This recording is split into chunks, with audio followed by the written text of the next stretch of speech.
everyone! Welcome back to Glow with K-Beauty. I'm your host, Jody, and today we're diving into a topic that might just change the way you think about your skincare routine. Let's be honest, most of us try to take care of our skin. Based on advice from Korean dermatologists, this episode explains how to properly wash your face. It emphasizes the use of lukewarm water, the need for double cleansing when using sunscreen, and tips on choosing cleansing products for your skin type. It also covers important details such as cleansing time and frequency, and the recommendation not to use a cleansing device. Ultimately, this episode focuses on developing effective cleansing habits for healthy skin. Next up, we'll have a conversation with two makeup journalists, Leslie and Eric, about their first-hand experience in new makeup techniques, South Korea. If you listen until the end, you'll get some great information you might not have expected. Subscriptions, likes, and notification settings are small acts of kindness that give strength and courage to the hosts of the podcast. Please do so. Let's jump in. Have you ever, finished washing your face and just thought, is this really the best my skin can look? Mm-hmm. You follow the steps, you use the products, but that real glow feels kind of elusive. It happens all the time. What if some of those habits, the ones we've done forever, are actually holding our skin back? It's a really interesting point because we get so much advice, don't we? And the basics, like just washing your face, can get surprisingly complicated or, misunderstood. Exactly. It's not just, getting the dirt off. It's how you do it, respecting that skin barrier. Yes. And that is precisely what we're diving into today. We're going back to the absolute fundamentals of face cleansing. The foundation. But here's the exciting part. We've dug into a bunch of super popular Korean dermatologist videos, hundreds of thousands of views each. Stuff that hasn't really been accessible if you don't speak Korean, right? Exactly. So we're pulling out the most surprising, actionable tips from these experts. The goal, to help you protect your skin barrier and finally get that, healthy glow. Okay, so let's start right at the beginning. Why do we actually wash our face? I mean, fundamentally. Right. It seems obvious, like washing your hands after being out. Pretty much. Yeah. It's to get rid of all the grime, the pollution, makeup, the excess oil that builds up. Simple enough. But the catch is... The absolute critical point is removing all that without messing up your skin's natural protective layer. That barrier is key. It keeps the good stuff in and the bad stuff out. Precisely. Damage that, and you're opening the door to dryness, irritation, breakouts, all sorts of things. Okay, so barrier protection is goal number one, which brings us to maybe the first big myth. Water temperature. Ah, yes, the age-old debate. Hot water opens pores, cold water closes them. I believed that for years. Is there any truth to it? Well, the expert consensus is pretty solid now. Lukewarm water. Lukewarm, why? It's the sweet spot. It's closest to your skin's natural temperature, so it's gentle.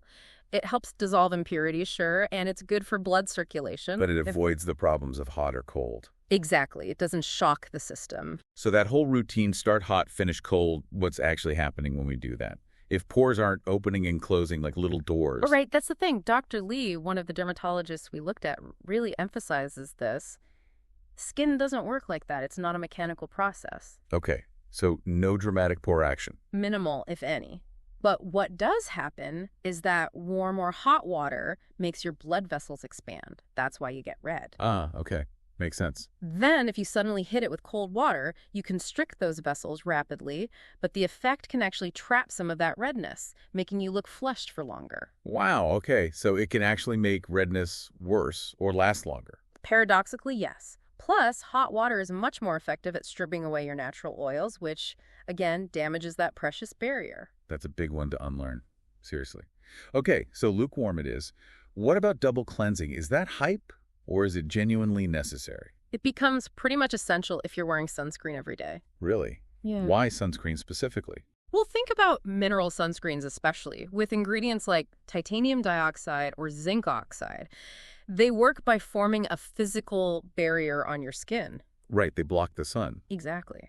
But that means they're designed to stick really well. They don't just rinse off easily with one quick wash. So could that be why some people break out when they start using sunscreen? It's not the sunscreen itself, but how they're washing it off. That's a huge point Dr. Lee made. If you're getting breakouts or skin trouble after using SPF, the first thing to look at is your cleansing routine. Are you really getting it all off? Okay, so if we need to double cleanse, say, after wearing makeup or SPF, what are the steps? Walk us through it. Right, so stage 1 is typically an oil-based cleanser, a cleansing oil or maybe a balm. And that tackles the makeup and sunscreen. Exactly. Oil dissolves oil, so it breaks down those oil-based impurities really effectively. But there's a key point here from Dr. Joe. Oh, what's that? If you have oily skin, using an oil cleanser first might actually, for some people, contribute to clogged pores or breakouts. Okay, so what should oily skin types do for step 1? Dr. Joe suggests using a cleansing water or maybe a cleansing cream instead.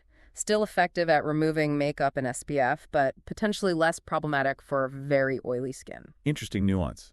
And then you rinse that off. Always rinse the first step off thoroughly with lukewarm water, then you move to stage 2. Which is? Stage 2 is your water-based cleanser. Usually this is a cleansing foam.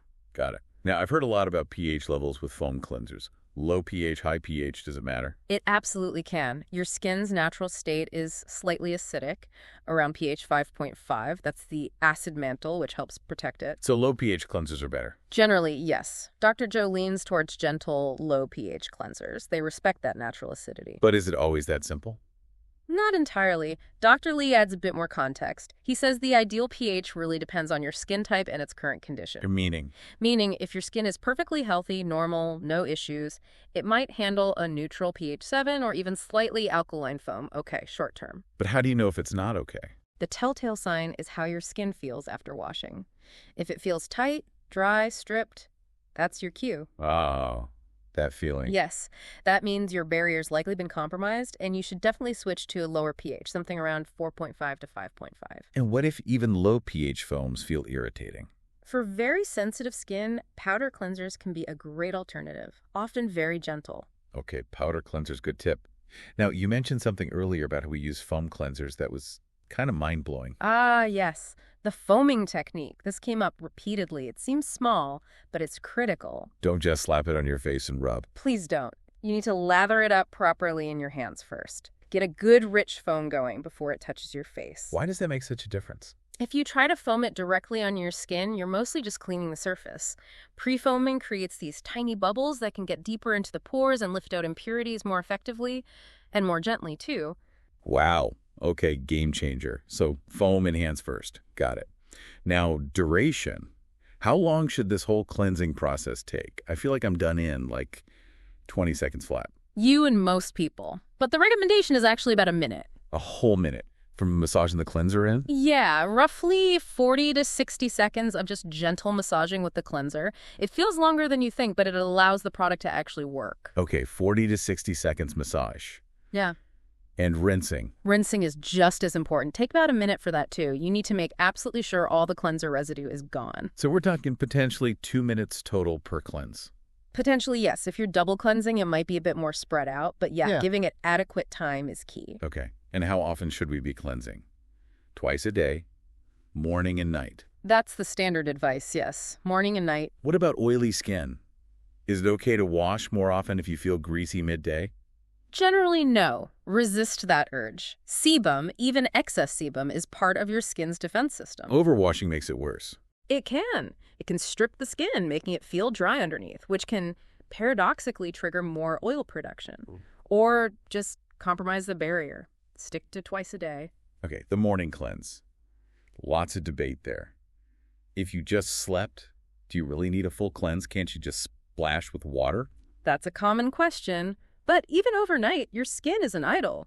It sheds dead cells, produces sebum, and you've got residue from nighttime products. So foam cleanse is still recommended in the morning? For most people, yes. It gives you a clean slate for your morning skincare routine, helps products absorb better. But are there exceptions? Yes, and this is important. Dr. Lee pointed out that if your skin is actively breaking out, really irritated, or the barrier is clearly damaged, then yes, just using water in the morning is fine. Why the exception? Because in those cases, the priority is to calm the skin down and avoid any further irritation. So a gentle water rinse and focusing on hydration might be better than using even a gentle cleanser. All right, listen to your skin's current state. Okay, so we've covered products, time, frequency. What about the actual physical technique? How should we be touching our face? Gently. Always gently. The recommended motion is generally washing from the bottom of your face upwards. gentle upward strokes. Okay. And cleansing devices, those brushes, the silicone things, thumbs up or thumbs down from the experts? Mostly thumbs down, actually, or at least approach with caution. Really? They seem so popular. Why the hesitation? Two main reasons. First, it's very easy to overdo it, use them for too long, or press too hard, and that can physically damage the skin barrier. Cause irritation, sensitivity? Yeah, exactly. And the second reason, which is maybe less obvious, is bacteria. Bacteria on the device. Think about it. They often sit in a warm, humid bathroom, perfect breeding ground. Then you rub that all over your face. Ooh, okay. That's Yeah. not ideal. So maybe skip the gadgets unless you're super diligent about cleaning them? Or just rely on your hands and good technique. It's often sufficient and less risky. That makes a lot of sense. Wow, we've covered so much from water temp to foaming technique to device warnings. If you had to boil it all down, what's the single biggest takeaway from all this Korean dermatologist wisdom? It really comes down to understanding your skin. Know your type, normal, oily, dry, combo, sensitive, but also pay attention to its current condition. Is it irritated today? Dehydrated. Breaking out. Because that changes things. Absolutely. That personalized knowledge is what lets you choose the right products and tweak your routine. There's no single perfect method for everyone all the time. It's about being observant and responsive to your own skin. Such a crucial point.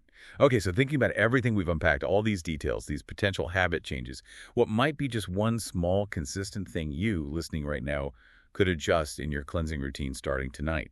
Maybe it's just adding 30 more seconds to your massage or foaming properly first. What small shift could unlock a surprising difference for your skin?